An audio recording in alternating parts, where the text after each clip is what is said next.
Hang on. Welcome, friends, to the Seeds Storyteller Series with my dear new friend, Manjula Dissanayake, and my old soul sister, Nilmini Hecox.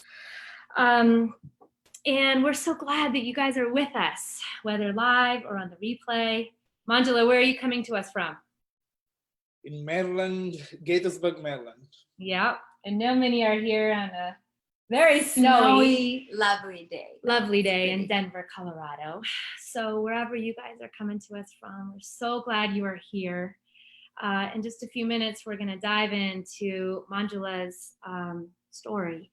And as we do, we're going to talk about what it is that is fueling his life of turning adversity into opportunity, making a difference for people around the world with a big focus and the children, the next generation in Sri Lanka. And we want to remind you that this is not something we want you to be sitting back in your chairs watching. This is, we hope, and our intention is that you find your story in Manjula's, that you find something in your next steps, in your ways to make a difference in your home, in your neighborhood, in the world, and that we believe that we fuel that together. So please know this is an active participatory conversation, and please be posting in the comments, whether live or on the replay, because we hope and intend for this to be a conversation that continues and that you're a part of. So thanks again for joining. My name, real quick, is Sarah Davison-Tracy. I'm an author, speaker, founder of Seeds of Exchange, in which we do this. I love creating conversations with people I know and love and sharing that call to make a difference and to do that together.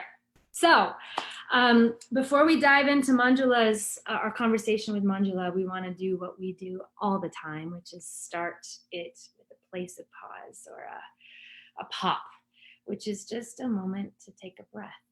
And I believe in this world of making a difference, we really, really need this to fuel the difference we're looking to make. And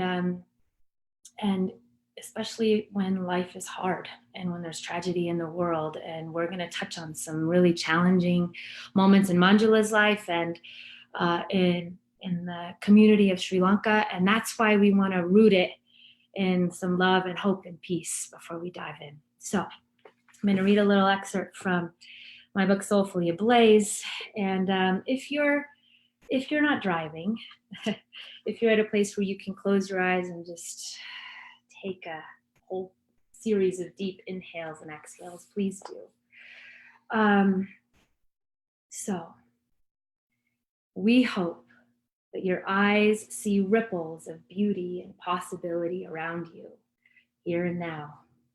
May you know the things to which to say yes and no, making plentiful space for a life that blossoms beyond your biggest dreams and greatest fears. May courage and conviction eclipse anxiety for your next steps and leaps. May your vision be deeply rooted to grow expansively beyond what you ever thought possible. And may your heart be both soft and fierce, fueling you to hope and to love big.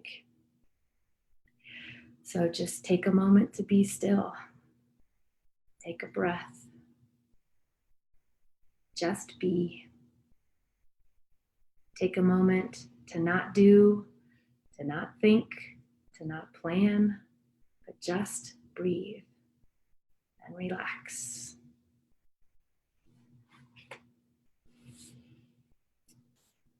Take 2 more very deep, full breaths, please.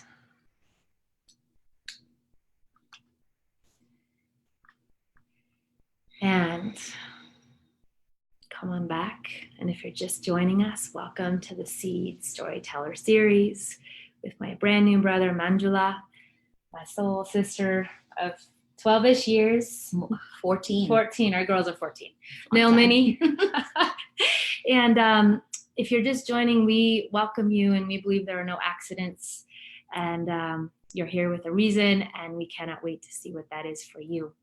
So we are going to dive into our conversation with Manjula, who is Executive Director and founder of Educate Lanka, based here in the United States and in Sri Lanka. And again, welcome, Manjula. Thanks for joining us from the East Coast. And it's an honor and a pleasure to be here. Yeah, Really great to see you as well. It's so strange how over the last month all of these connections came to place, and I'm really honored to getting to know you guys and to be part of all the wonderful thing that you're doing to impact the world positively and other people positively. And I'm honored to share my story. Awesome. Thank you. I've been looking forward to this for so long. So thank you so much. And would you start, Manjula, with talking about the why of your passion for Educate Lanka and how that why is connected to this fierce commitment you have to really turn adversity into opportunity and hope for all? Will you share with us a little bit? So I think my why, I think everyone's why or the purpose is something that you find along your way, along your journey of life. And for me, it came rather, I would say, an early stage through circumstances. And I think everyone's journey and life is based on a series of circumstances and opportunities. And that was the same for me. Growing up in Sri Lanka, Kandy, I was born and raised and did my schooling for 19 years. And I had the rare opportunity to come to the United States to pursue my higher education, thanks to my parents who believed that education was the key to success and always wanted to give me that opportunity to get that education that I wanted to achieve and I deserve. And luckily, they were able to provide me that opportunity to come here. So when I came, it was, I was just a 19-year-old. I wanted to, I always had my version of the American dream, which is to be a successful, businessman, banker, earn a lot of money, live a good life. That was my dream when I came. And I started off, in my undergrad. But along the way, I got exposed to different opportunities through my community college that I started at University of Maryland, where I transferred to the business school. There were mentors, there were people who showed me different parts of life, different ways of engaging with your community. And at a younger age, I was given an opportunity to train inner city incarcerated people on business skills so that they can get their lives back together. And I was just a 20-year-old, training these people on business skills and entrepreneurship skills. So that was an opportunity that I never expected to receive, but that showed a different part of life, a different purpose of life. And I think one of the pivotal moments I would have to say was the 2004 tsunami. And I think every Sri Lankan would agree it created a lasting impact on everyone's lives, whether you were directly impacted, whether you knew someone, or whether you were just far away like me, but just witnessing the devastation that it caused. And that was the time that I realized that I wanted to act as a young person after sort of seeing what you can do to other people. So at that, I was 23 at that time, decided to sort of bring together other young Sri Lankans who were living in Washington, D.C., together to raise a fund through a series of fundraising initiatives so that we can contribute something back to the country to create a positive impact on the people who suffered so much and the communities who suffered so much. And we were the lucky ones who didn't have to go through that. So there was a responsibility, there was sort of a call to action from us for everyone to do that. that experience really sort of showed me the power of giving back.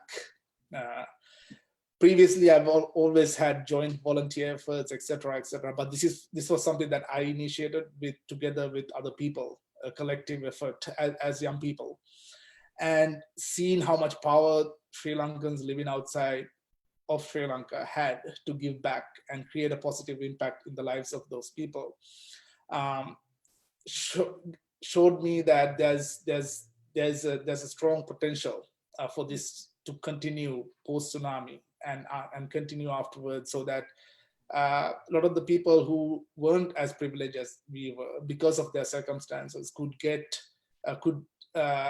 be positively impacted through this. So after that, my mother being a retired teacher, always, I would accompany her to school when I was a child, and I would see some of the students who were struggling just to get to school, to continue. They didn't have shoes, bags, books, although tuition and although education is free in Sri Lanka, even to get to school and continue were a struggle for a lot of the people that my mother taught. And after I came here and living for a few years, she would she had retired at that time, but she would identify and knew these students or families in her community who were struggling to pursue their education, although they would have qualified academically to go to the next level of education. Their families weren't in position to afford the educational expenses to keep them in school, and unfortunately they were dropping out. So we would collect some funds together and send that through my mother, so that those families could have that afford to keep that child in school and give them that additional years of education that they deserve. So with this idea and the idea from sort of realizing that there are a lot of Sri Lankans who wanted to contribute back through the tsunami experience, and one of the sort of the challenges that we saw during that experience was there wasn't a clear, transparent platform for them to give back. And we saw an opportunity here to create a platform to connect these students who were struggling to continue because of their circumstances, and connect with these millions of Sri Lankans who are living outside, who are willing and able to give back and making a difference in another person's lives directly. So we created this platform to connect these students through my mother and with thousands of Sri Lankans around the world. And we did it online so that everyone can participate regardless of your location. And this was the time when social media and everything was coming out, and we started realizing that there is a great deal of interest in this, and there was something that we had created that would have a great potential. So we started doing this on the side. I always, as initially expected, I got my dream job in investment banking, and I started off, but I then started focusing on this on the side, and it was very fulfilling to see the impact that we were creating. So that gave me the interest, the motivation to continue to do it. It gave me the motivation to attract other people, other Sri Lankans living around in our community to join the cause. And it was a very collective effort in that sense. Everyone wanted to make a difference. Everyone had all these great ideas that we then incorporated and put that into form an organization, which happened to be called Educate Lanka. That was 12 years ago, back in 2007. So that was the birth of Educate Lanka, and the idea was that through my experiences, I realized that I am here today. I am here today because of the opportunities that I got, and we wanted to create a platform so that we can give those opportunities to other people so that they can realize their own potential. That was the realization and sort of the belief behind Educate Lanka's founding. Yeah. Amazing. Thank you for sharing. you have a question for him? I heard you do a... Yeah, I've been just doing a lot of So you have 10 questions. I have many, and it's really more about connections rather than questions. And and to people who are listening in and don't really understand why I'm sitting here, besides the fact that I like to hang out with Sarah whenever I can, and I never have an opportunity to be talking to another Sri Lankan. This has never happened to me. Like another Sri Lankan on the other side, like it's the first. So here I am. That's actually not why I'm here. Those are all extras. But Manjula and I connected around an effort that I sort of started around helping kids who were impacted in the Easter Sunday bombings. And so we've been talking about this for well over a month now.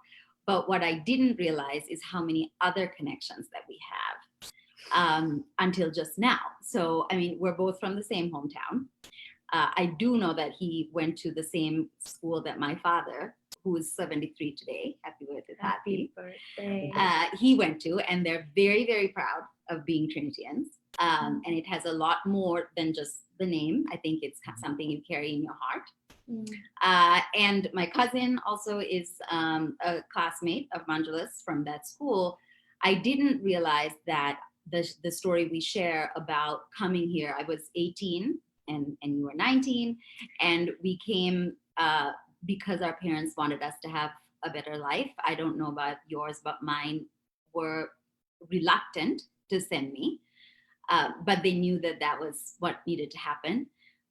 So I just think it's so interesting, sort of the parallels that I didn't even realize. Like my mother's side, my aunts were teachers. I have done exactly what you've done. When I was in Kandy on holiday, going with my aunt to her school. She taught in a village school, and I loved going there and sitting under like the jam fruit tree, like teaching songs, English songs to kids. So I think we have a lot of parallels, and I agree with you. There are no accidents. And this is just the beginning of our collaboration, and I can't wait to see what more we do. That's awesome. Thank you for that, Nana. One thing connected with where Nilmini went with your guys' connections, one part that I love, I don't know if you mentioned it in our conversation getting ready for this, or if it was in the TED Talk that I listened to, which, by the way, y'all, Manjula has an extraordinary TED Talk, which I have the link for in the write-up, that you just got to listen to it. It's beautifully done. You did an incredible job on that, and thank you for everything you shared. But one of my favorite moments in your TED Talk was when you were talking about the tsunami fundraiser that you ended up spearheading.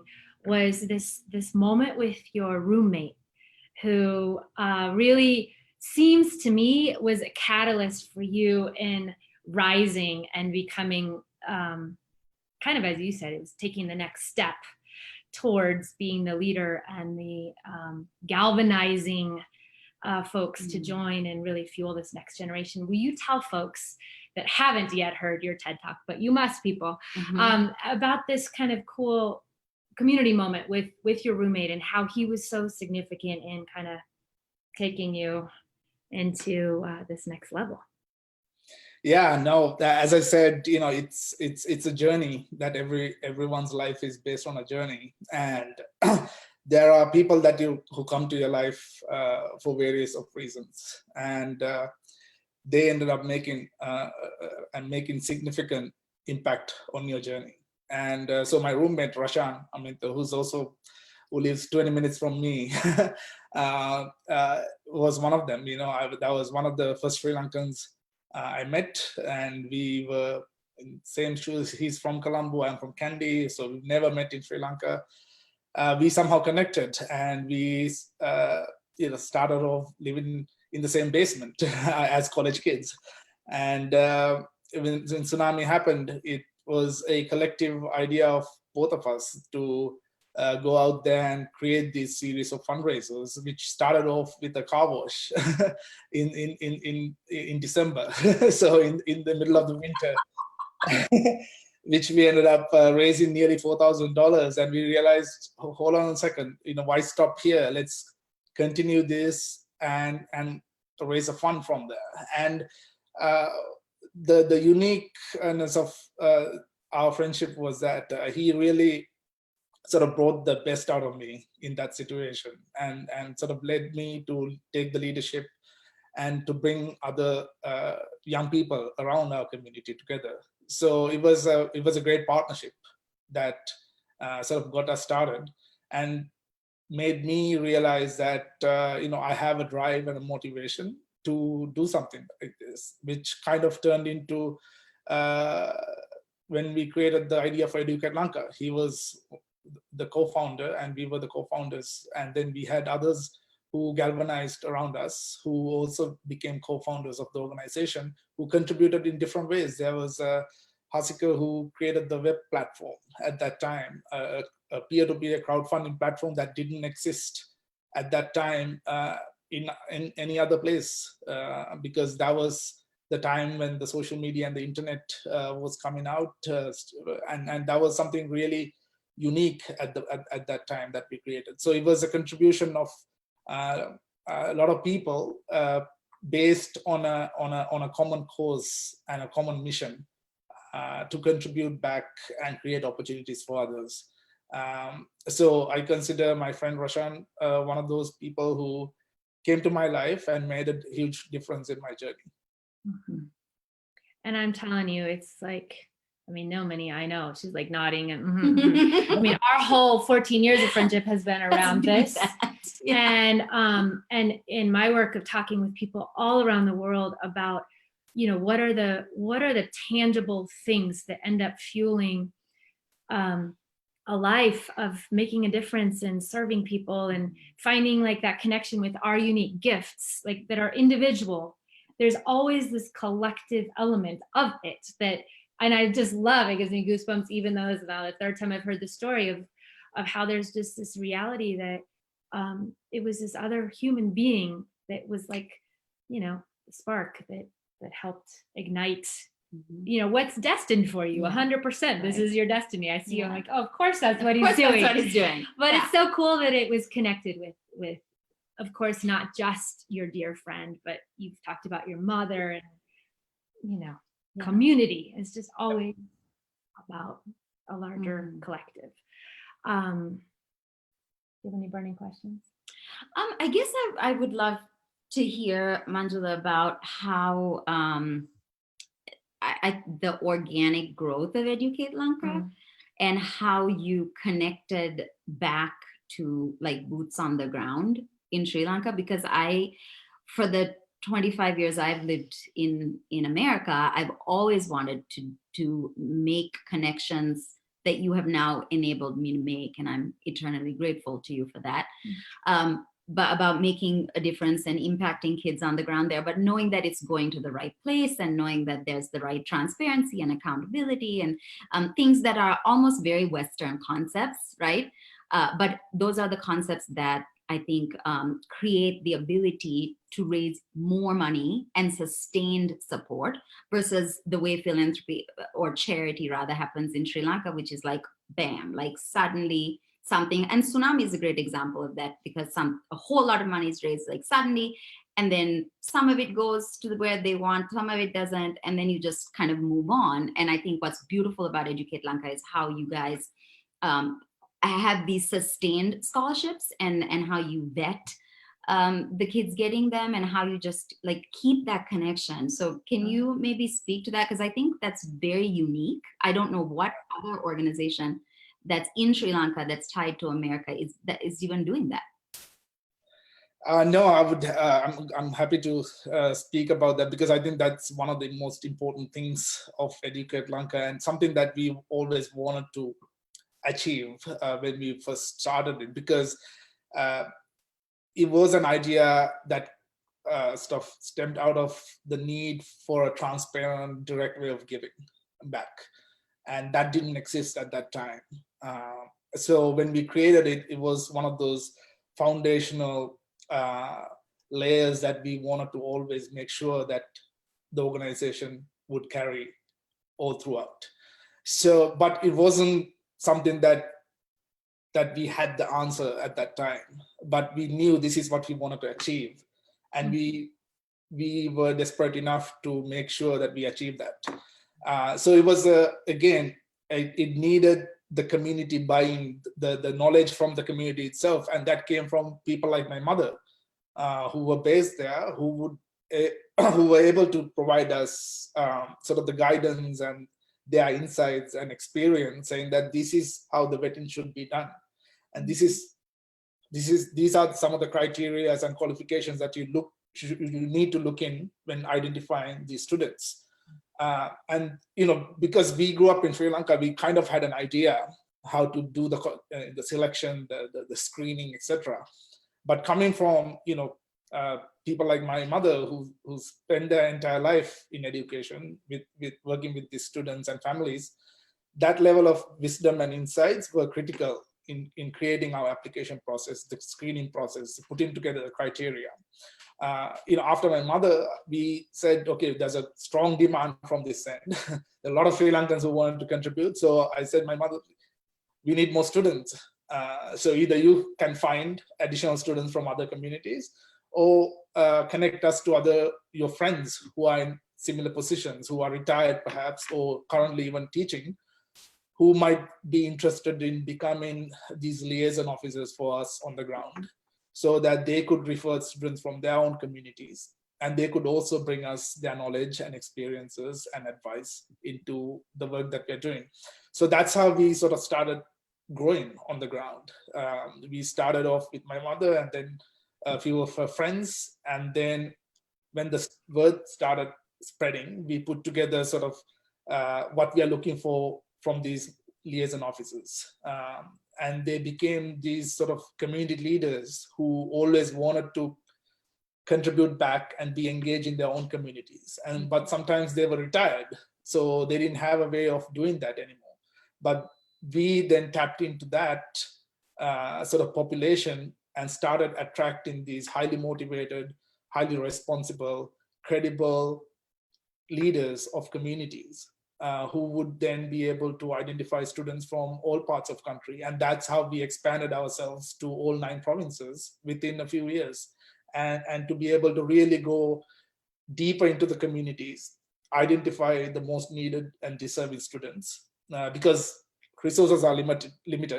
Ideally, we wanted to help every single student who wants help, but we had to make a decision because always resources are limited. So we needed to find where's the biggest impact that we can create. What's the biggest impact we can create, at what age, and at at what stage of their lives. So that's how our screening application process, our operational model all came together through our own learning, as well as from insights and experience from these liaison officers who are based on the ground, to whom we are very, very grateful, because without them, Educate Lanka wouldn't be what it is today. And we wouldn't have achieved the transparency, the direct sort of impact that we are creating. So they are one of our pillars of strength of the organization. And they are all volunteers. I was just going to ask, are they volunteers? Yes. Yes. So what's beautiful, and for me, so much of this is I get to share my country, which I love so much. I love that this started with your mother, with, with kind of the family, right? Like that's how we are. That's what Sri Lankans do. We have extended families. Everybody's an auntie and an uncle. Everybody's a mother and a grandmother, and I think it's so beautiful. I learned something today about, the pivotal role your mother played in that. Like, I just think that's beautiful. And it's so organic and so reflective of our country. Would you agree? No, definitely. Because, when I sort of studies other models, there are other cases that, came sort of emerged during the same time that we founded Educate Lanka.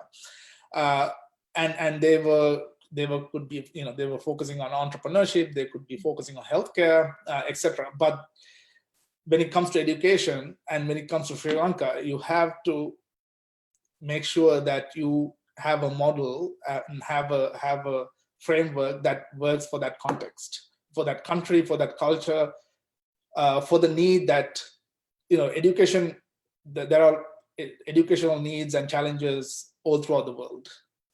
And a lot of them are very similar, but every country has a contextual sort of a component in what those issues are and how you need to tackle them. If you don't sort of study that and really understand that and try to apply that has worked somewhere else and just basically copy and paste in a different context, it's not going to work. It might work for a couple of years, but so you really need to bring that sort of community understanding, contextual knowledge, and build something that fits that community that you're serving. So you're the best. I just want to reach out and be like, you're the best. Yes. Yes. Oh my gosh. Okay, so connected to that, Manjula, one thing I love that you said is this. Our impact at Educate Lanka is embedded in the stories of the 1,000 plus students that have been a part of Educate Lanka. Which, by the way, what's the number now? I'm not a numbers girl. Somewhere between 1,300 and 1,400. Wow.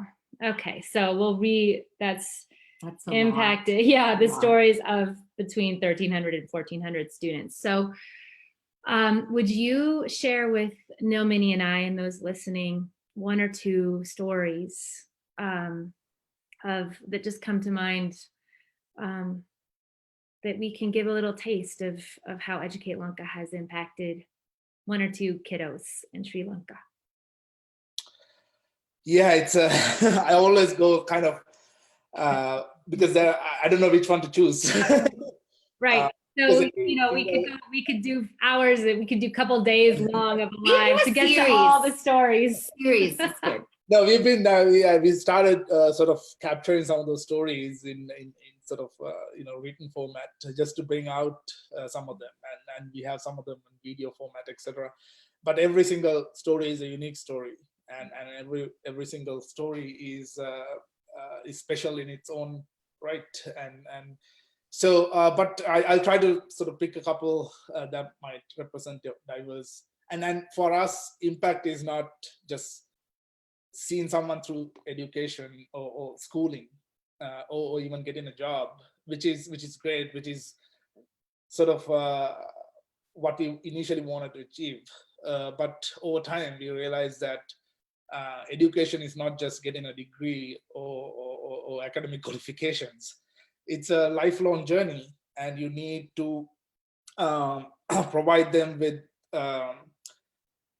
values, knowledge, skills, and competencies, not just to succeed in academics and get marks in an exam or get a degree or complete your sort of formal education, but it's what you do afterwards in your families, in your life, in your own personal life, in your families, in your workplace, and in your society.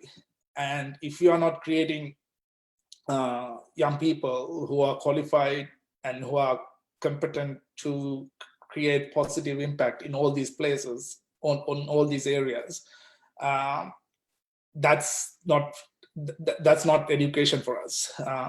So that's been sort of our focus for the last few years as well. Just how do we take these students, not just to get the academic degrees, but to make sure that they're learning things that are needed, not just by the workforce today. In the 21st century, post-industrial revolution, the skills and the talent required are completely different from a few decades ago, or even 5 years ago, for that matter. But also, how do we create people with values, qualities that are needed in this society to prevent violence, extremism, and promote and embrace peace, harmony, and impact positively positively impact other people. So with that said, a couple of stories. So I mean, since now we've been in, it's our 12th year since inception, when the first the idea first came out. So we have now seen some of the students who've been with us for 10, 12, 11 years, 11, 12 years and graduating now. So who started even below, fifth grade or around eighth grade and completed their entire educational journey through higher education, gone into workforce, gotten jobs, and now started contributing back, even financially. So we currently have about 6 students who are doing PhDs in the US, in Australia, and in Canada. And actually 5 of them are female, which is Wow. which is really wonderful to see. We've had stories of students getting hired by Toyota in Japan to go to Tokyo and work for them. We've had students who come back to their own communities and become a teacher, and that's what they wanted to do. And one of the really sort of fulfilling things to learn, because we stay with these students over a period of time and we get to hear from them periodically, every at least 2 times a year, very comprehensive updates when we meet them or through their letters that they send us, and we see how they sort of perceive the support that we are giving them, and how that is sort of impacting on what they want to do with their own lives. So similarly, my realization of I have a responsibility and a role to play because other people have given me the opportunity. Now I have a responsibility to give that to other people. These students are starting to realizing the same, because Educate Lanka has invested in them.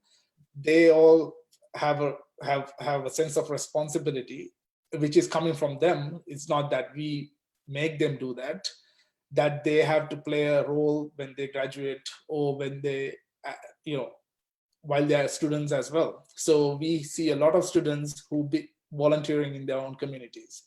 We have students who are in engineering faculty in University of Peradeniya, who's going outside, out to rural areas and teaching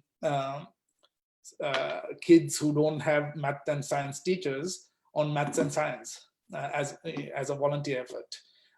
We have students mentoring other students, young students in our programs.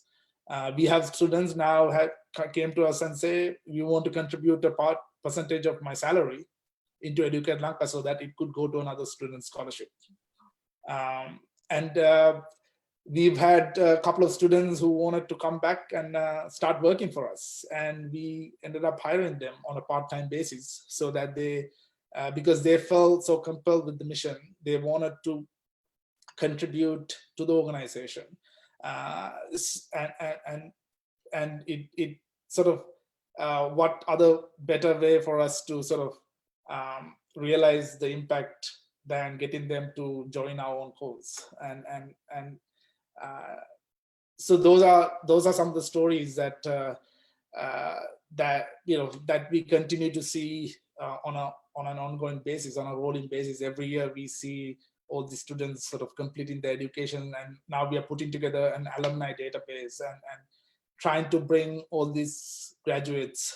We've had over 800 graduates from higher education now, trying to bring them back and to the community, to build a community so that they could contribute to our current students, as well as then they could contribute and we can enable them to sort of carry on and contribute their positive impact in their workforce or in their societies.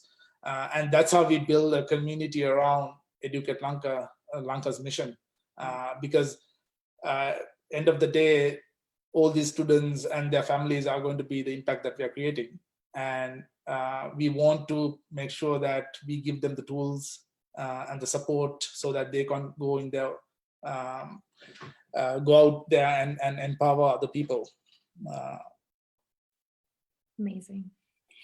Manjula, can I ask, and maybe Sarah, you can do this on the write-up, but as I was learning more about the organization, I noticed that somewhere, maybe it's on your website, maybe it's just, I don't know, ask the Google, ask the YouTube, but there's videos of exactly what you're saying. Like you guys did a video where you went and showed like where these kids live and, right? Like, there's something out there that I think for people joining us from more countries with plenty, it's really hard to imagine what some of these kids, what their reality is every day. And I think that this video captures that their very humble roots, but just their pride in like their little desk and their, I thought that was so great. And it just speaks volumes to how important education is, even for somebody who, is living in a hut, and yet they create space for them to do homework by candlelight or whatever it is. I think it would be really interesting for people to see that, because is that on YouTube? On your YouTube channel? Yes, on our YouTube channel.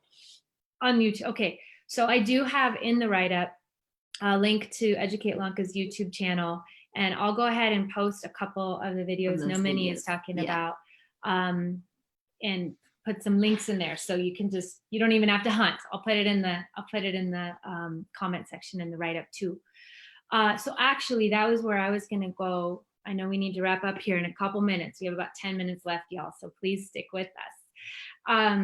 But so in terms of how people can engage with Educate Lanka, in the write-up also, Manjula was really clear and wanted to make sure that y'all know about the ways that you can volunteer with Educate Lanka.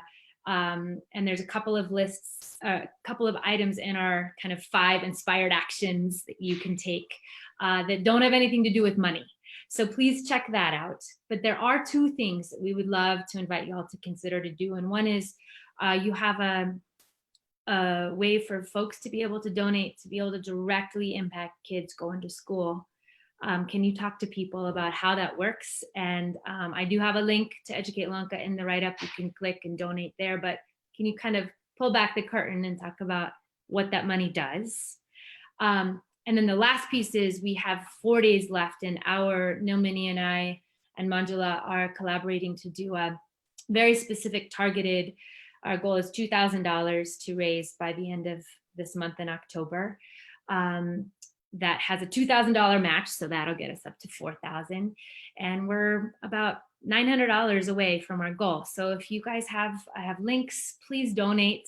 And if you're listening to this after in a replay after October 31st, 2019, still give. Educate Lanka is still doing their thing, and so please keep giving if you have money to give. And as you have said, $1 goes a long way with rupees. Yes, it does. So will you talk about the model, like when people donate, specifically where it goes to and what it does, and how people can really feel close to the community of the kids in Sri Lanka?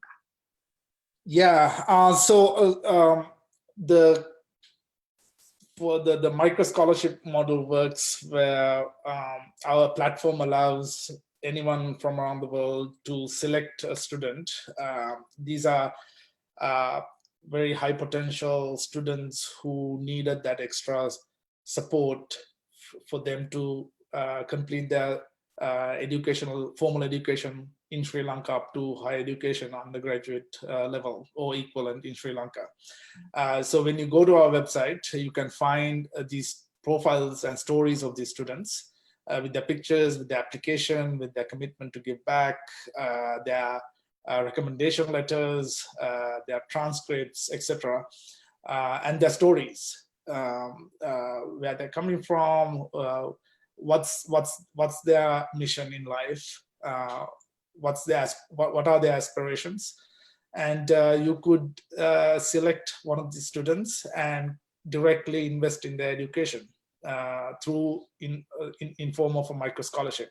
And these scholarships are $10 to $25 a month based on the level and stage of education, as well as their socioeconomic background and circumstances. We assign those monthly amounts, and they sort of increase as they progress to different stages of education. Once you select the student, you can do the entire sort of the sponsorship on our platform itself. You can select the term of your sponsorship, the frequency of payments. So you can set everything up online. You can through a card or bank account. You can do auto subscriptions, and the funds go directly to the students. 100% of those funds go directly to the students. And our scholarship disbursements, we do that on a biannual basis. So twice every year on a 6 months basis, we distribute these scholarships as a direct cash transfer to all of our students from 35 portfolios around all 9 provinces of Sri Lanka. So when this happens, immediately you get notified of feedback, the receipt of student receiving the funds, a personal update essay from the student. We also get students to write creatively about a topic of current affairs, or something that affects their communities or the country, society. And all the sort of the academic transcripts, the extracurricular activities, all of this then gets shared with you. And that happens through our platform as well. You get an email, so you get to see exactly how, when the money was given to the student, how they have actually spent. So our scholarships are direct cash transfers, but they are conditioned on spending on educational related expenses. So based on the needs of the students, they could be using that for transportation, buying books and shoes, to attend private tutoring, or to afford boarding fees if they have to live outside of their communities to attend education, especially in higher education or at universities. So they'll give a breakdown on how they spend their money, and you get to see that as well. And then you can establish this sort of relationship with your student and continue to invest in their education as they progress. And you could even pay them a visit when you go to Sri Lanka, if you go to Sri Lanka, which everyone should.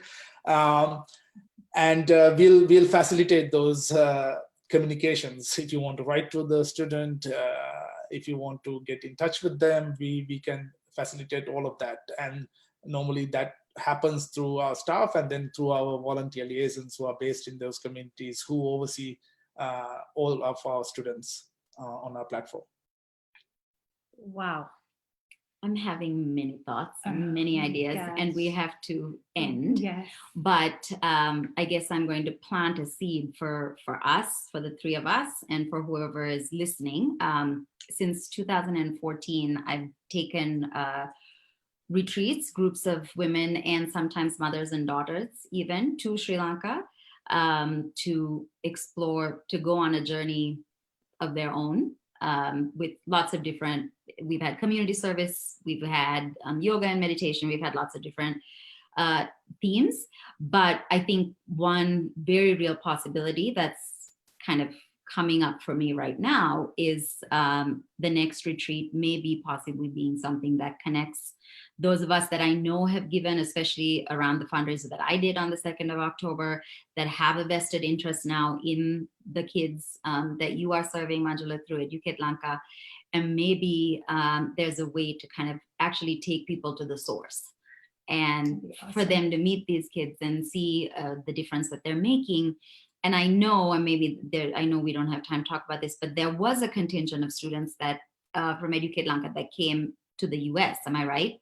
And that was a life-changing trip for these kids. And as I like to dream big dreams, and you help me in doing that, I think that if we can also consider that, like, is there a way to bring another, let that not be just a one-time thing for kids. Maybe there's a way for us to think about maybe bringing kids over here. So going there and just making the world smaller through our connections, I think is entirely possible. And it's not often that we can truly go see and meet the kids whose journeys we end up being a part of. So that's a very personal invitation, and it's a special one. So if we Sort of global exchange and education is also part of our interventions. So in addition to the scholarships, we also provide our students with mentorship, skills training, and connections to professional networks and employment opportunities. That's where because while we keep them in school so that they can complete their formal education, there's a sort of a universal, sort of a national level issue of education not really turning into learning, because there are gaps in the formal education where a lot of the students don't acquire the necessary skills, the competencies, and values. The ones who are privileged enough to sort of acquire that outside of the classroom through extracurricular activities or their own sort of personal and professional networks are able to sort of get that sort of holistic education. But the ones who don't get that face different challenges even after they complete their formal education. So we have started working with the private sector, bringing the employers into proactively investing in our pipeline, in providing the training that they are requiring from talent, the graduates who are leaving education system in Sri Lanka, as well as global partners like our partner schools in the US and other countries, where we expose our students to their counterparts in other parts of the world so that they can learn from each other. They can have that understanding, they can build their own confidence levels, self and social awareness, and be comfortable in acquiring those skills that are going to make a difference when they leave the formal education in Sri Lanka. So that's sort of our holistic approach now. In addition to providing funding, we also provide our students with what I call a sort of a parallel pathway of learning outside the classrooms throughout their academic journey, so that by the time they graduate, they are not only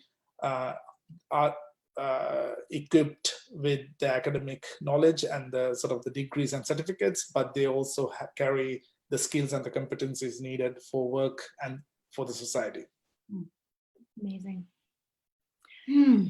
So you have some witnesses, many witnesses. That I said some said words it out loud. and now Okay. there's witnesses. Fantastic. So to that point, I know we're a few minutes over, so thanks y'all for sticking with that. Also very Sri Lankan. Thank you. A little bit over. I feel like I just joined, although we've been doing that for years. We have been doing that for years. Actually, what Nilmini was just saying, that is my invitation to y'all that are watching, again, live or in the replay, is to take one thing that you have heard today on this live and see what you can seed in your life. Whether it's like Nilmini just spoke, to many, this dream that she has for 2020. Did I hear you say? Sure. Yeah. Why not? And please post in the comments, whether live or on the replay, and also share with a live person. Private message me. Yeah. Talk to someone over coffee tonight, and just make sure that the voicing happens to someone that's going to remind you and say, hey, do you remember what you talked about, what you were inspired to do? Because the inspiration, that is really how we fuel it. What Manjula said at the very beginning, and has pulled that thread through, of life is a journey. And it is all about that blend, I think, of that inspiration from deep within, and then just working it out in our lives, like taking a step, one step at a time. You don't know where it will lead, but it just always is, I think, breathtaking and more than you could think to imagine right now. But just it takes one step. So please take that step. And we always want to take a moment on these lives to say that in the midst of these big global connections, and kind of as we wrap our arms around the world to our brothers and sisters in Sri Lanka, we also want to acknowledge that some of you may be joining us in your individual world, may be just very challenging, and we want to send some love your way and make sure that you know that amidst these global connections of our global family, we also really want to make sure each and every person listening in their local world feels loved and feels that our arms, as Nilmini was reaching towards Manjula, like, I just think you're amazing. We just want you all to feel that from each of us, that especially if they're in a blue, low spot, that we hope that this has elevated your spirits and your sense of your own value and destiny and worth and journey. So please don't go it alone. Please reach out to me if you want to connect with Manjula and you don't know how to, or to Nilmini and you don't know how to. I will do it because I have their info. And keep connected, because that is how the goodness keeps going. So thank you guys for joining. Thank you, Manjula, thank you for sharing your story and for who you are. I wish we had more time. I know. Well, just come over sometime. Yeah. I'm like, you should just come to Denver, right? Yeah, let's do it. Let's do it. Later.